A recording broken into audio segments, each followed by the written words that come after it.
Hola, soy Cris Pérez, me encanta leer libros y hoy te quiero recomendar Carmen Cerdán.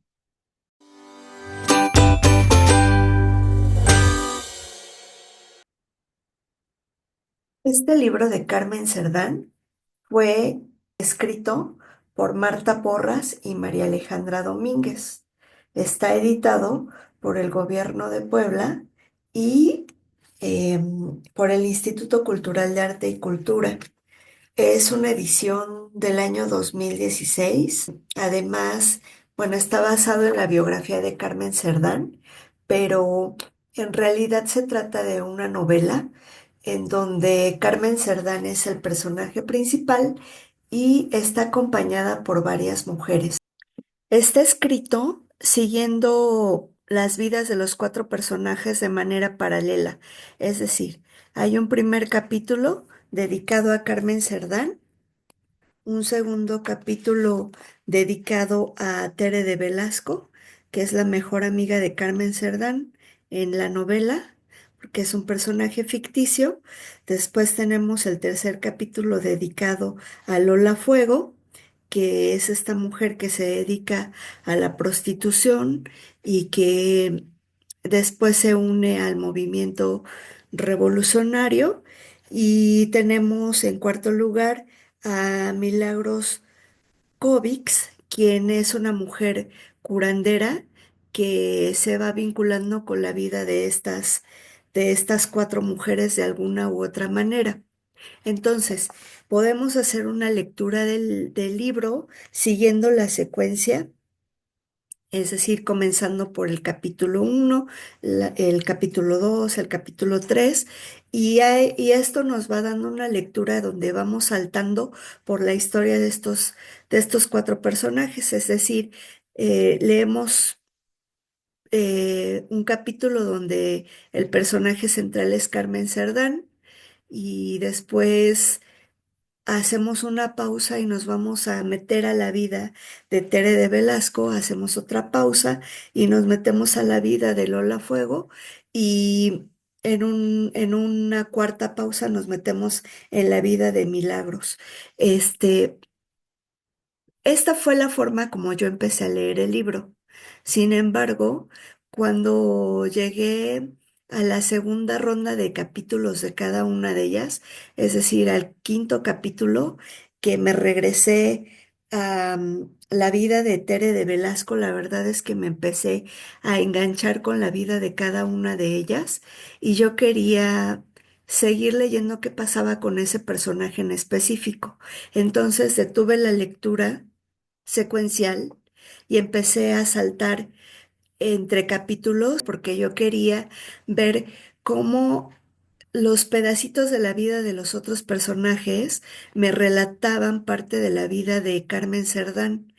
Y entonces iba armando como una especie de rompecabezas de la vida de Carmen Cerdán visto con los ojos y relatado por los otros personajes que de alguna u otra manera se vinculan a la vida de Carmen Cerdán y la arropan.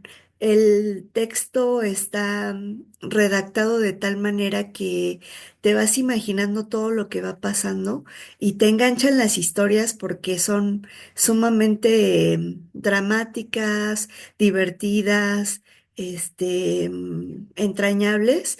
Y al final, cuando llego a la vida de Carmen Cerdán, yo ya tenía varios datos que me fueron dando las historias de los otros personajes y lo disfruté muchísimo. Es una historia que yo creo que le hace justicia a este personaje histórico porque pues es una mujer muy valiente que mantuvo una actitud activa por lo que creía, independientemente de sus ideales políticos, pero finalmente es una mujer que fue coherente, que mantuvo una postura activa, que se involucró muchísimo en algo que ella creía y que tuvo que ser valiente, arrojada y sobre todo fuerte porque su familia, como ya comentó, tenía una posición económica estable y bueno, conforme va pasando el tiempo, por sus ideales, por sus creencias, por buscar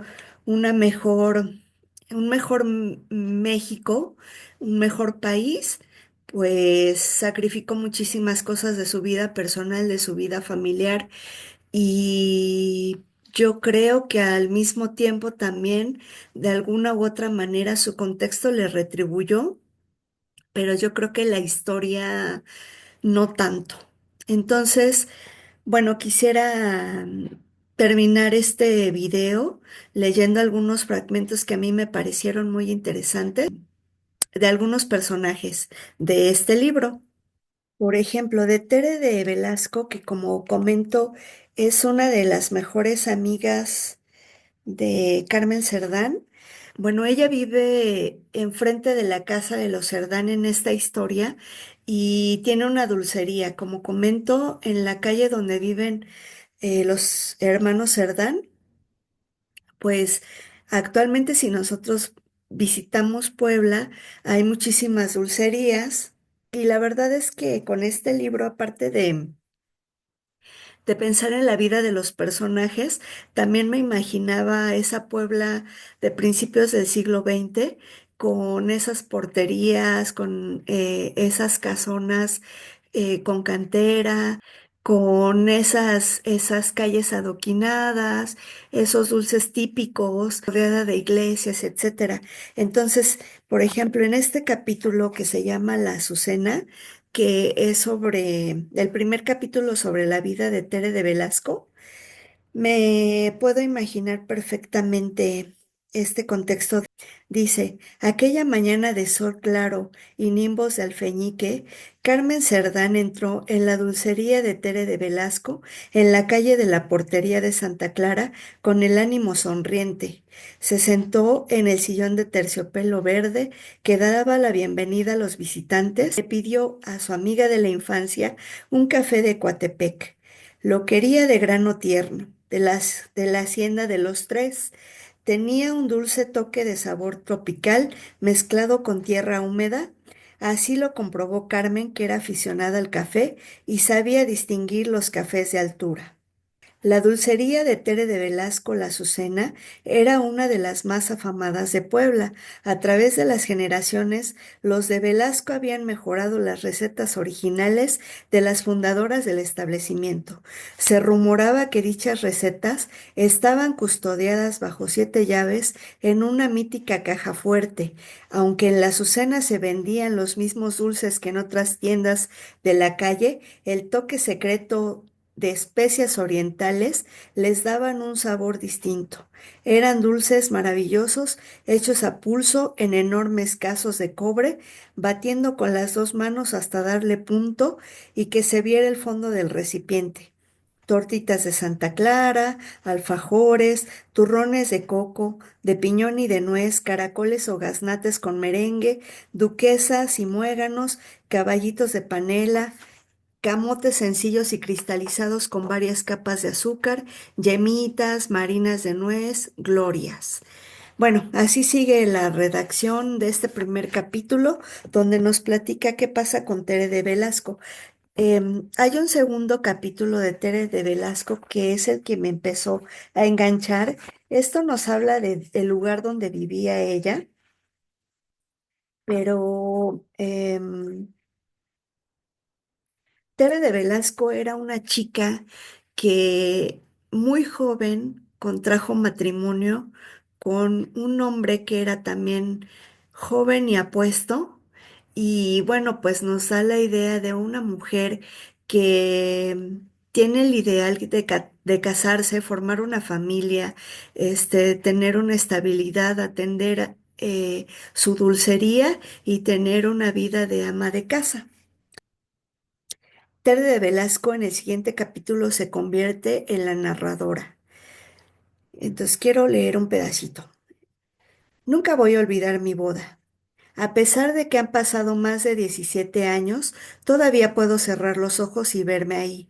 Aún recuerdo como si fuera ayer mi vestido vaporoso, el velo en mi rostro, mi inocencia al ser una mujer enamorada, aunque me llamó la atención ver en el atrio algunos grupos de amigas cuchicheando, no le di importancia. Ese era mi día. Si hay un día especial para una mujer, ese es el día de la boda. Pero al llegar al atrio, estaba la que en unos momentos más sería mi suegra, la cual me dirigió una mirada arriba, abajo, y me dijo en voz alta: Creo que los últimos días engordaste. El vestido te quedaba más holgado en las pruebas. Me sentí un poco mal por el comentario, pero no hice caso. Entré del brazo de mi padre a la iglesia de Santo Domingo. Se me hizo muy largo el trayecto para después entrar a la incomparable capilla del Rosario con su maravillosa decoración barroca. Recordamos que así son las iglesias en Puebla.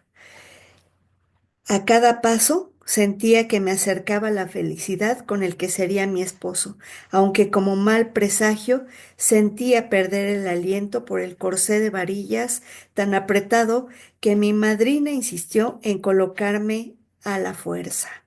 Ahí en la entrada de la capilla por parte de la familia Pliego pude ver a mis primas como si fueran buitres.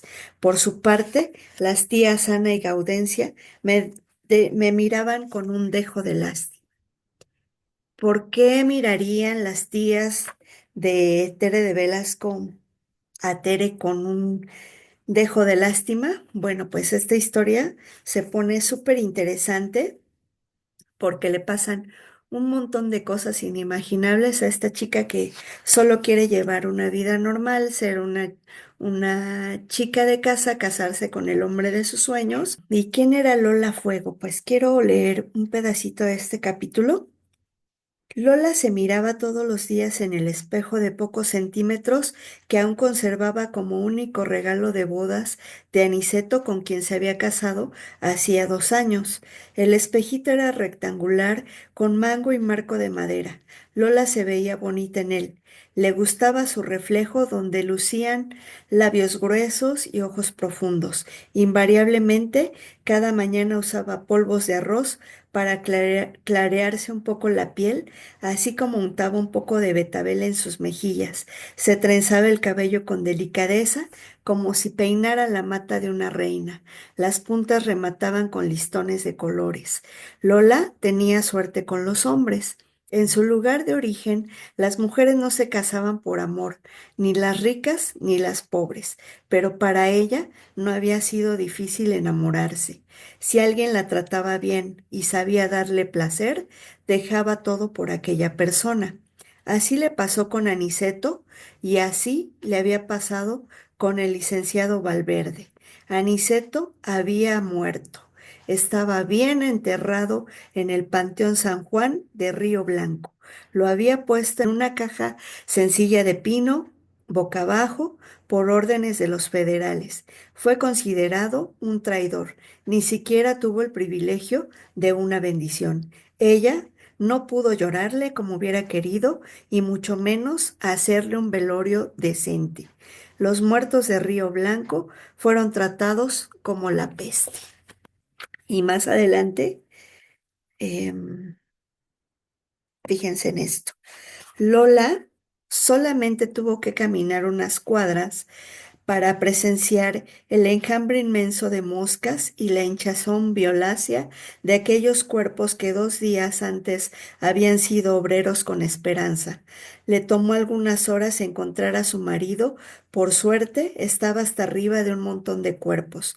Tuvo que arrastrarlo ella sola, arreglárselas para meterlo a un cajón de pino que ella misma había improvisado con algunas maderas encontradas en el tallercito de Aniceto, en una fosa común con al menos 20 hombres más. El cuerpo halló reposo. Por todos lados se oían rezos, súplicas, llanto rabioso. Lola descansó al cerrarle los ojos y rezar un Padre Nuestro. La confusión y el dolor se instalaron en sus intestinos como una solitaria. No la abandonaron hasta que 1 año después, Milagros Kovics le sacó al muerto que llevaba todavía encima. ¿Qué tal? Pueden ver cómo en este libro, pues aparte de que nos van enganchando las historias, nos va involucrando en el contexto y en los movimientos que se van generando en ese momento histórico del siglo XX, inicios del siglo XX en México, específicamente en Puebla. Y además vemos que tanto en la historia de Tere de Velasco se va enlazando la vida de Carmen Cerdán y ahora en esta historia de Lola Fuego pues se va intercalando la vida de la cuarta mujer, que es Milagros Covics, y entonces, pues como les comento, el libro se puede ir leyendo de manera secuencial, capítulo a capítulo, porque se van entrelazando las historias de las cuatro, pero también podemos ir leyendo los capítulos que conforman la historia de cada una de ellas. A pesar de que estamos haciendo una lectura paralela de las historias, al mismo tiempo las vidas de ellas se entrelazan en esta lectura paralela. Entonces, es como ir leyendo un libro a la carta, es decir, qué quieres leer y cómo quieres que sea tu experiencia de lectura con el libro, lo cual a mí en lo personal me gustó muchísimo, me gusta mucho que en los capítulos se van leyendo principalmente a partir de los ojos de cada uno de los personajes, de lo que van pensando y de lo que van sintiendo y cómo vamos entrelazando las visiones de cada una de ellas, cómo las vamos comparando. Me recuerda mucho esta historia como la de la película del Callejón de los Milagros o Amores Perros, en las que podemos ver vidas paralelas que al mismo tiempo están entrelazadas y que están ocurriendo en el mismo lugar, en el mismo contexto al mismo tiempo, pero que como pudimos ver, nos ofrecen eh, perfiles distintos de cuatro mujeres que están pisando el mismo lugar, el mismo suelo, el mismo tiempo, pero que tienen vidas distintas que en algún momento convergen y se entrelazan. La verdad es que este libro a mí en lo personal me gustó muchísimo, por eso es que estoy hablando de él y quisiera leer ahora un pedacito de Milagros Covics. Soy Milagros Covics. Vengo de la región de los Tuxtlas, Veracruz. Puedo volar, entrar y salir de la región de los muertos, vivir en el agua, en el aire, en la tierra, en otros mundos. Fue escogida por las fuerzas de la naturaleza. Ella me llamó con su designio especial. Soy la que soy. Mis aliados, las hierbas, mi elemento es el agua. Nací en medio de ellas y de la selva, y mi vida fue desde niña un suspiro, como un sueño. Cuando era chica, me alimentaba de tierra, malanga, escarabajos, tegogolos y mojarras. Un día hasta me enterré en el lodo para volverme planta. Mi abuela no me regañaba. Ella era ciega, tenía dos grandes nubes en los ojos y a pesar de eso veía más cosas que yo. Podía ver el pasado y también el futuro, pero no hablaba de eso, solo cuando estaba muy triste. Mi abuela se llamaba Remedios. Antes de morir, me dio un envoltorio que tenía un espejo redondo del tamaño de un plato chico. Yo sabía que en ese espejo también veía cosas. Lo tomaba en sus manos y lo sobaba una y otra vez para sacarle una visión. Me dijo que debía usarlo para aprender. Un día yo vería sin su ayuda. Entonces debía enterrarlo y regalárselo a la luna. En el envoltorio también había una foto de ella y una llave de cobre. La llave era de un armario de madera que estaba en la cocina. De ahí sacaba todas sus hierbas. No me dejaba tocarlas. Habían sido útiles para curar enfermedades.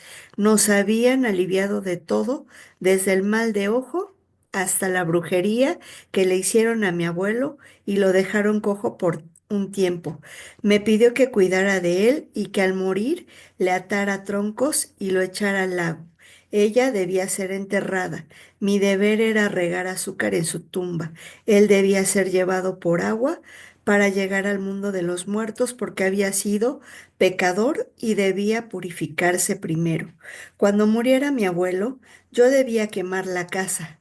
Debía salir en busca de mi camino, no quedarme atrapada ahí, o vendría el espíritu del encanto por mi alma.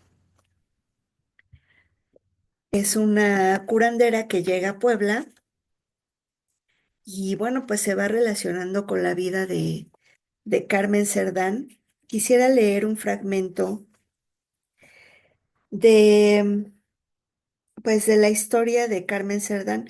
No es el primer capítulo, es un poquito más adelante, pero como yo comentaba, yo visité la casa de los hermanos Cerdán. O sea, yo en la primaria y en la secundaria había aprendido cosas sobre la Revolución Mexicana y había visitado la casa de los hermanos Cerdán en Puebla, precisamente por lo que yo había aprendido, sin imaginarme qué es lo que me iba a encontrar. Y como les decía, pues a mí me impresiona muchísimo esa casa que ahora es un museo, porque además tuve la fortuna de que cuando visité la casa, hubo una guía que nos dio la visita y nos hizo el relato, nos explicó todo lo que había acontecido, y pues me impactó muchísimo y a partir de ahí leí una biografía de los hermanos Cerdán que voy a hacer posiblemente un video acerca de ese libro que me gustó mucho, pero también leí este fragmento y entonces me acordé de ese espejo que cuando yo visité ese museo me impacta porque ese espejo está ubicado en la sala, en el recibidor y si no mal recuerdo, tiene un balazo, está estrellado y al mismo tiempo refleja una sala vacía. A mí me hace pensar que el espejo está triste y que la sala y la casa están tristes porque su familia ya no está. Y bueno, cuando leí este libro, justamente encontré un fragmento que, pues, que habla de ese espejo. El capítulo se llama La casa de Santa Clara y quiero que escuchen esto.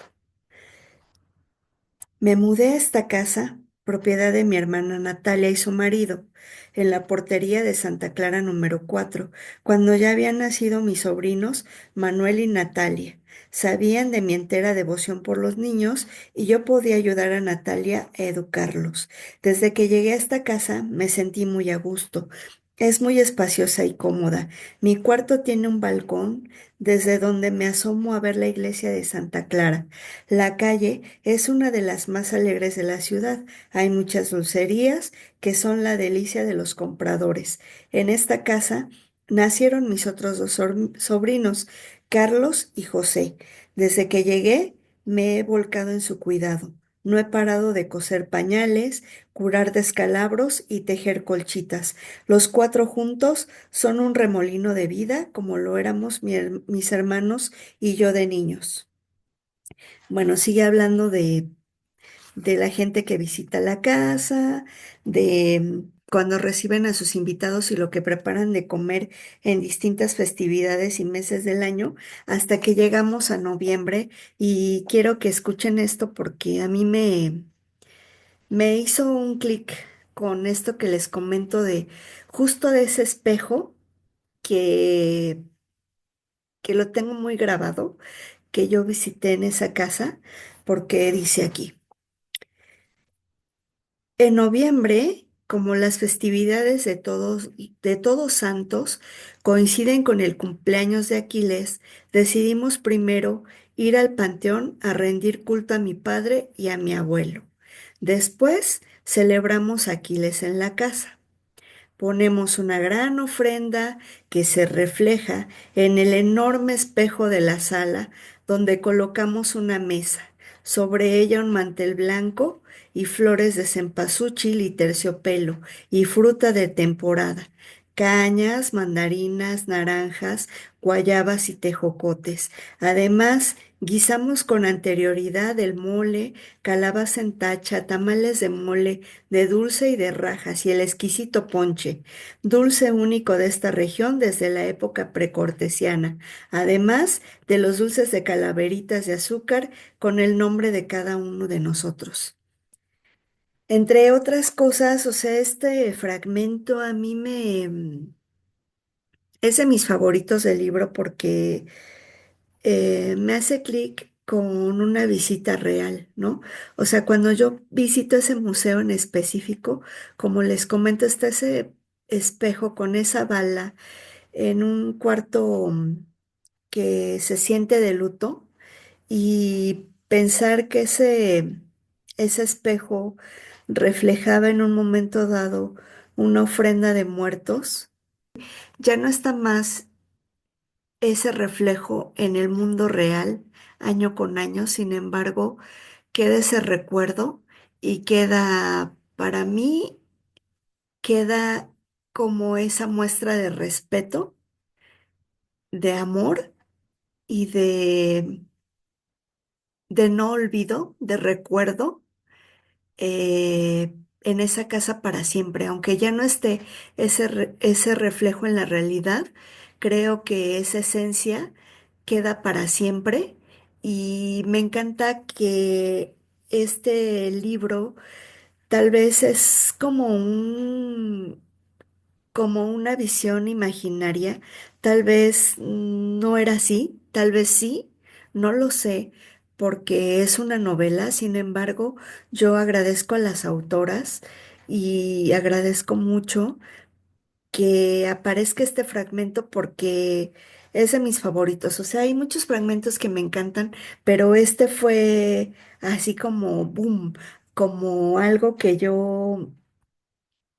para mí es muy significativo porque este museo para mí es de los más impresionantes e impactantes que yo he visitado, no tanto porque tenga un acervo enorme, sino por el valor histórico y por la, el valor moral, la coherencia que existe en ese lugar, la esencia que tiene ese lugar y por las personas a las que les perteneció ese lugar.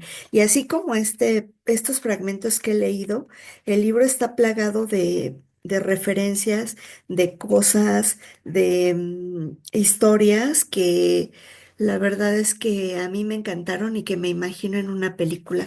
Y bueno, pues ya no quiero seguir prolongando más este video porque ya de por sí está un poquito largo, pero sí, sí quiero recomendar que lean este libro que está súper, súper, súper padre. A mí me enganchó, no paré hasta terminarlo y bueno, yo lo conseguí en una feria del libro acá en Iztapalapa, como comentaba, este, pero es probable que se pueda encontrar en Puebla o en algún lugar, pero en algunas de estas ferias que de pronto llegan a ver en algunos lugares, porque la verdad es que vale muchísimo, muchísimo la pena, por eso yo quería compartir esta información. Gracias.